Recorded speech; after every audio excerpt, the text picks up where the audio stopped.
कृत्या त्या ठिकाणी करताय आणि दुर्दैव आहे प्रशासन देखील खुल्या डोळ्यांनी बघतंय. पोलीस देखील प्रशासनाच्या हातचे बावले बनले काय हा प्रश्न निर्माण होतो.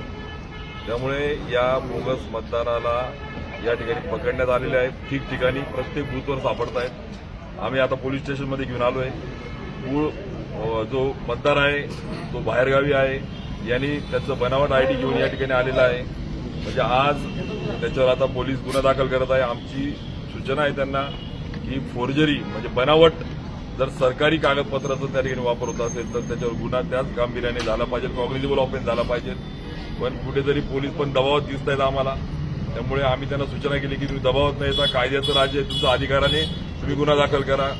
आणि म्हणून आम्ही हा पूर्ण भाजपाचा जो बनावट मतदानाच्या माध्यमातून निवडणूक जिंकण्याचा डाव उधळून लावलेला आहे. आज ठिकठिकाणी बूथवर भारतीय जनता पार्टी मतदार नाही बनावट मतदारांचं मतदान करून घेण्यामध्ये गुंग दिसते.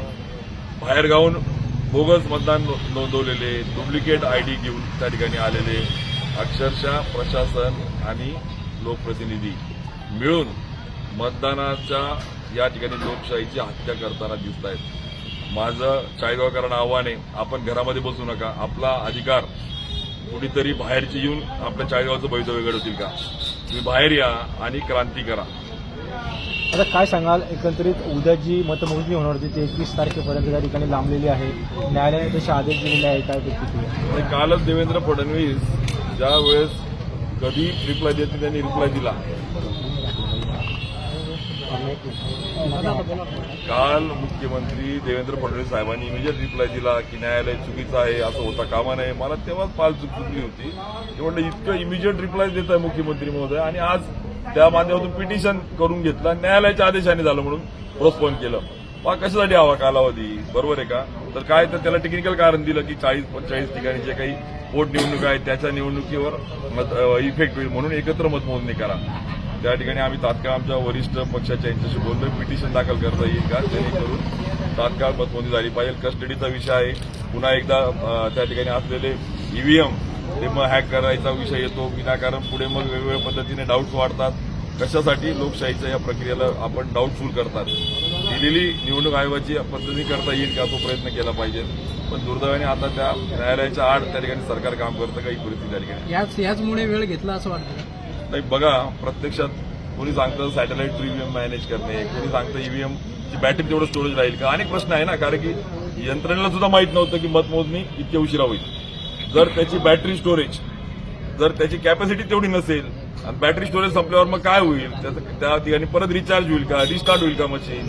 अशा अनेक टेक्निकल इश्यू येतात. सुदैवाने मी सॉफ्टवेअर इंजिनियर आहे. जर बॅटरी डिस्चार्ज झाली, मशीन रिस्टार्ट करायची वेळ आली, याला उद्या या सगळ्या जबाबदार कोण आहे? याला यंत्रणेला पण माहीत नव्हतं ना, इतकं अचानक आज निर्णय आलेला आहे. त्यामुळे सगळा संभ्रम त्या ठिकाणी आहे. पण आम्ही पहिले 5-5:30 पर्यंत मतदान राजाला मी आवाहन करेल, पहिले आपला हक्क बजावून घेऊ आणि आपण त्या बाबतीमध्ये देखील लढा त्या ठिकाणी. कुठेतरी निवडणूक आयोगाचं प्लॅनिंग चुकतंय असं वाटतं.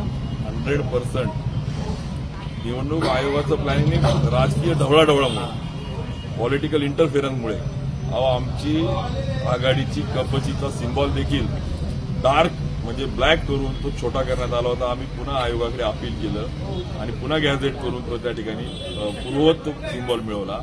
म्हणजे इतक्या खालच्या पातळीचं राजकारण, सिम्बॉल बदलवणे, बोगस वोटर, बाहेरचे मतदार. म्हणजे चाळीसगावकरांचं भवितव्य आता बाहेरचे लोकही ठरवतील का? म्हणजे प्रशासकाच्या माध्यमातून निवडणुका लढवायच्या, मग लोकशाही कशासाठी आहे? मग तुम्हाला एवढंच करायचं तर बाबा तुमचे उमेदवार डिक्लेअर करून देणे, कशाला मतदान तरी घेत आहे? त्यामुळे या सगळ्या प्रक्रियेचा आता चाणाक्ष नागरिक, सजग नागरिक, शिकलेला नागरिक, सुसंस्कृत चाळीसगावकर बाहेर आला पाहिजे आणि या सगळ्या ज्या पद्धतीने दडपशाही सुरू आहे या भाजपाच्या विरुद्ध आपण त्या ठिकाणी पुढे आलं पाहिजे. ओके, खरं तर दादा या ठिकाणी बोगस मतदारांचं भांडाफोड आपण केलेला आहे. एकूण किती आपल्या निदर्शनास येऊन गेले? साधारणतः आज सकाळपासून जवळजवळ 300 ते 310 वोटर्स ठिकठिकाणी आयडेंटिफाय दिले आहेत. प्राथमिक स्वरूपात आम्ही पोलीस स्टेशनपर्यंत आणले, 2 रुपयाचा अर्ज देऊन बूथवर तक्रारी केलेल्या आहेत. आता पोलीस स्टेशनला प्राथमिक स्वरूपात आम्ही आणलेले आहेत.